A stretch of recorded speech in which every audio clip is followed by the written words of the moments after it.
এই পৃথিবীতে মানুষ সৃষ্টি হয়েছে, আল্লাহ মানুষকে সৃষ্টি করেছে এই মাটি থেকে। এই মাটি আমাদের প্রত্যেকটা মানুষের শরীরে বিরাজমান। এই মাটি থেকে আমাদের সৃষ্টি।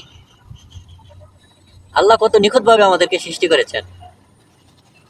আর এই মাটির মাধ্যমেই, মৃত্যুর মাধ্যমে আমরা এই মাটিতেই আবার মিশে যাব। মাটি থেকেই আমাদের সৃষ্টি, আবার মাটিতেই আমরা মিশে যাব। এখন আমাদের প্রত্যেকটা মানুষ আমরা বিভিন্ন রূপে বসবাস করি। আমাদের রূপ অনেক, কেউ ভালো মানুষ, কেউ খারাপ মানুষ।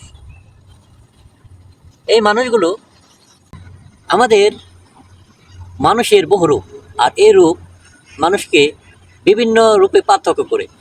যেমন 3টা রূপে পার্থক্য করে।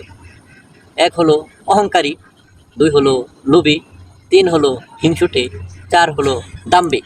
এই যে এই বিষয়গুলো আমাদের প্রতিটা মানুষের ভিতরে একটা না একটা বিরাজমান।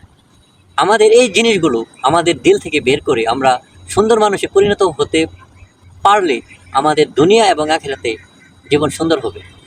শুধুমাত্র আমাদের যে এই রূপগুলো, আমাদের দিলের ভিতর যে এই সমস্যাগুলো আছে, যদি আমরা করতে পারি তাহলে আমরা আশরাফুল মাখলুকাত।